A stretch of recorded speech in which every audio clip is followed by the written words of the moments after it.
Reglewski has also blew a motor in the number 99. And we go under the caution again. 91 of 200 laps. Derek Fulton has now cycled back around to the lead. 8 cautions, 35 laps, 110 laps to go. 10 laps to halfway in the LibertyFoam.com 200, and 8 lead changes so far in this event. The last caution involving the 99 of Gene Reglewski. And again, we have another truck here at Bristol. Yeah, attrition grows quick at Bristol Motor Speedway. We all know that, that's for sure. We've seen as much as only 14 cars finish a cup race here in the past. So it can definitely happen, that's for sure. And even in the virtual world, you can pop a motor just spinning and hitting the throttle and trying to get it to go around at the racetrack and make sure you don't make any contact with anybody else up on the facility. And that looks like it's just what happened to Gene there. It might have just over-revved the motor a little bit when what spin was happening, and he ends up becoming a spectator for the remaining laps.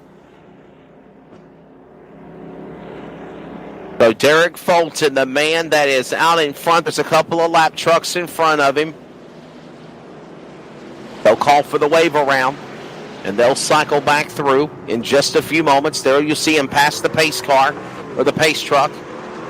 And again, Derek Fulton is the man that everybody is keeping an eye on. You see the wave around, as I mentioned. The lap trucks, they're down and more at the tail.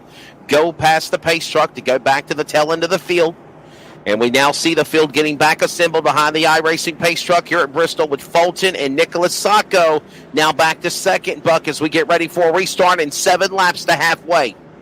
Yeah, the points leader, he's definitely not giving up. He's looking just as strong as what you were talking about last week at Dover. And he's hunting the win here as well at Bristol Motor Speedway as we get ready to go back under green. Ready to get things started on the whip in the LibertyFoam.com 200. The green flag back in the air for the Josh White Racing eSport Truck Series. It's Bristol, baby, and Fulton pulls away again on the backstretch. Early trying to hang on the third spot. Looks like he's going to be able to drop in fourth as the 37 truck of Aaron Bennett was able to start in the thirds and work his way by the 3 truck. So he will now separate the 37 machine of Bennett and the 54 out there of Chris Baines working down into the... It is still the 19 truck out front, though. Derek Fulton looking strong at Bristol. 5 laps to the halfway marker, and still Fulton, the man out in front. I think he started this race in second behind Cody LaBeouf, and now Fulton is the driver that everybody has got the bullseye on right now. He is leading the way in truck 19 as we come up on halfway. Hey, by the way, Max Speed TV putting up a bonus, another $20 bonus to any driver that wins the race tonight and has a Max Speed TV sticker on their car, or their truck for that matter, and they are going to win an extra $20 on top of the $200 to win. And already, can't say anything about LaBeouf. He at least does have at least $20 for being the fast qualifier. But I don't think I see a Max Speed TV sticker on that 19 truck. Well, man, that was a great tour around that truck, though. That was for sure. That was pretty neat. Race action and getting a 360-degree all the way around the truck. Good look there at that lead truck right now for the 19 machine of Derek Fulton. Man, that's pretty interesting. You're definitely not going to see that in a live action deal. That was pretty cool. The 29 truck, Nick Sacco, still haunting the tailgate at 19 machine. The 37 of Aaron Bennett hanging in there. This is CRN, the Community Radio Network. This is CRN, the Community Radio Network, the voice of the community, the voice of anything sports, and proud to be the voice of the Comets. Follow us at crnsports.org. Now let's get back to the broadcast coverage on CRN. Looking for a life insurance company that specializes in what you actually need? Protection. Call Danny today with Symmetry Financial. Danny is certified in all 50 states, which means Symmetry Financial is not limited and has over 30 companies to choose from. Symmetry Financial has proved time and time again that their options and pricing is just better than the rest. Give Danny a call today at 828-994-1681 to see how Symmetry Financial can make life simple. And now back to live coverage right here on the Community Radio Network, the home of your Clayton Comets. With no hassle pricing on used cars, I just pick my car and click to buy. They'll even deliver it to me. And if I change my mind in 3 days, I can just bring it back. Leith Direct Online Buying from leithcars.com. It's one more reason why it's easier here.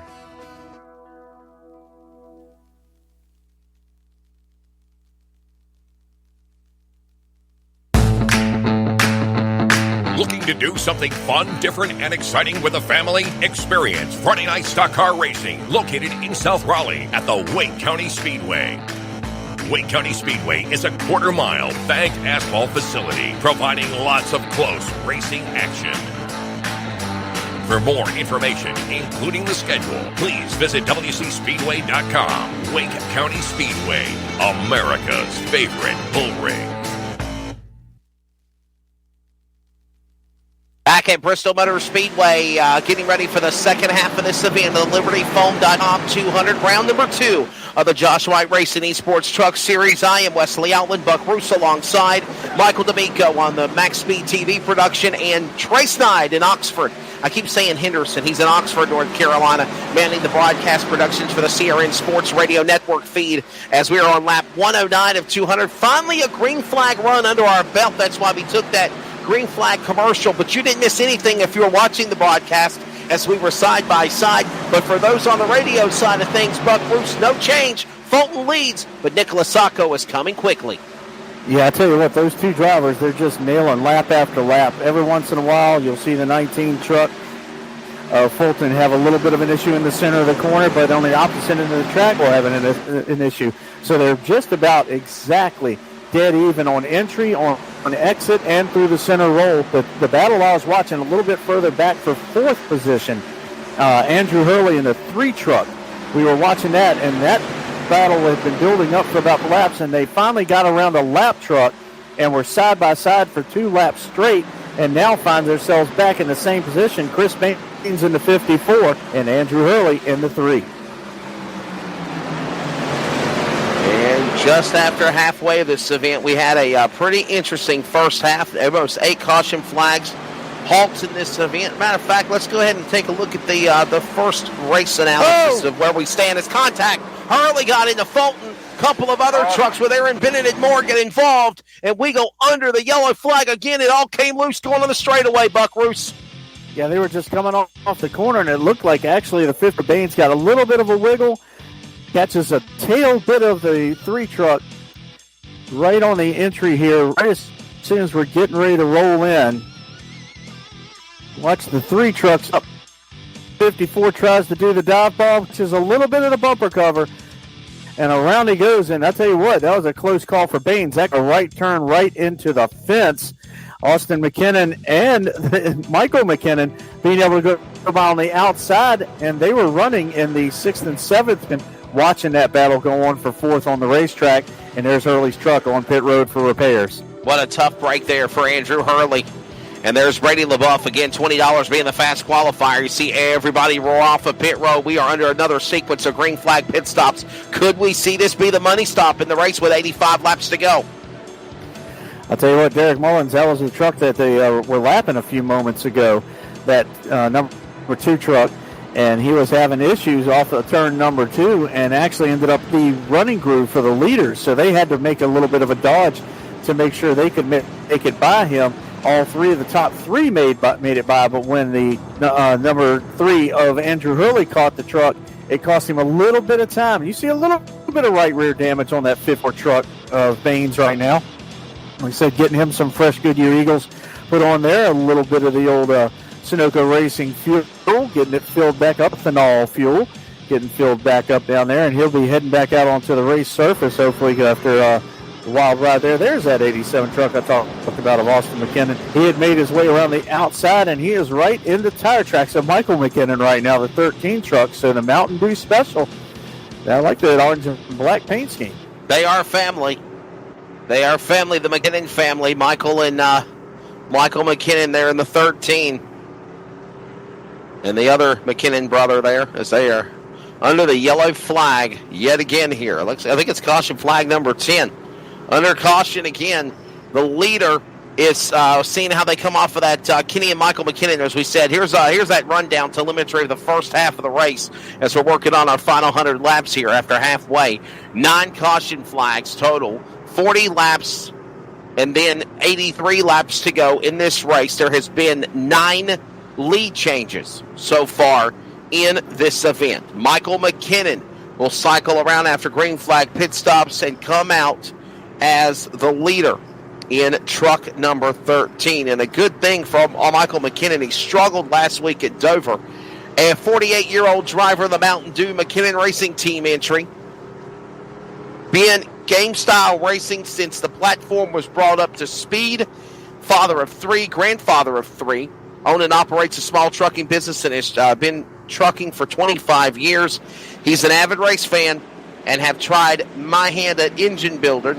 And, of course, he's in rookie competitive racing at this level, but is looking forward to the event as a driver from Pleasant Hill, Illinois. A little bit more of getting to know you. That's Michael McKinnon. Ready to come back for the restart in green off turn 4. The McKinnon family goes back full throttle down into turn number 1, but look down on the inside. Here comes Ray Richer up for the challenge for the second spot. A little tight off of the turn 2 area. They'll have to back off almost as much as Austin McKinnon had to in the 87 through the center of the corner. It's going to cost Richer a lot of positions right now. Up inside second spot. Now he's battling to hopefully stay 5th.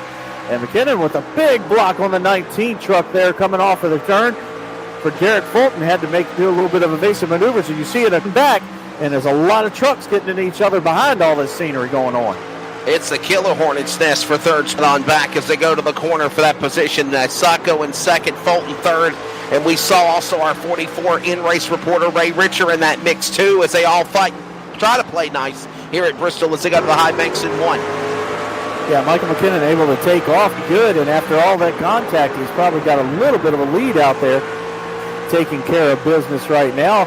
Working around the 29 truck, though, Nick Sacco going up as the leader right at the moment. McKinnon dropping to second spot in his 13 truck, a 19 of Derek Fulton. So at least 2 out of the 3 that we're used to seeing. And wow, there goes all change for position for second. So your top 2 go back to Fulton and Sacco. Back across the line here, working lap 125 of 275 laps to go here at Bristol. They go back for the lead with Fulton leading off the corner. Nope, not anymore. Nicholas Sacco going back around Fulton to get that top spot away. He's looking to try to double down as he won Dover last week and trying to sweep here at Bristol. Make a concrete sweep, and he's doing it right now. He's taking care of business. 26 laps now. Or you just said 75 to go last time around, so that should have made the math easy for me. But the 29 truck, Nicholas Sacco out front, man, and I tell you what, caution going to come out again. But, man, Sacco, he's tough on concrete right now for these guys. Caution out. Yellow flag number 10. Dakota Kramer with a problem in the 24 truck. Or is it not him? He got tagged by Josh White. He kept on going. What do you think, Buck? Yeah, I think it's going to happen down here on the exit of the turn 4 area. They go into 3 right here. And right when he comes off the corner, it looked like something might have happened in front of him. Saw a couple of trucks make a little back. Here's what's going to happen. He got tagged by White. Could that be an EOL penalty? And he got tagged into Baines, too, in the 54. That man is second in the points. Or at least in the top 3 in the points. Correction.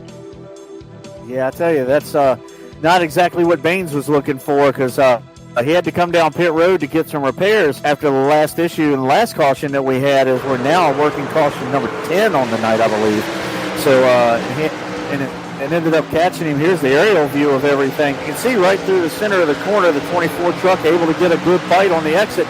But when he goes down into turn 1 again, it looks like White just went ahead and tried to fill the void and was just underneath the bed enough that they make a little bit of contact, and the number 24 Toyota Tundra, of Dakota Kramer goes around. Yellow caution out again here as we go back of an onboard, blimp shot of the 24 of Dakota Kramer. It doesn't look like, though, he doesn't have that much damage. I mean, Josh White tagged him. Are we going to see an EOL penalty, end-of-line penalty on Josh White? Yeah, I mean, it was just there's a little bit of damage. There it is right there, the side damage from where he caught the shot from Baines, and folded up the front fender a little bit. The tailgate's a little cattywampus as well right now on that 24 Toyota. So back under the yellow flag again.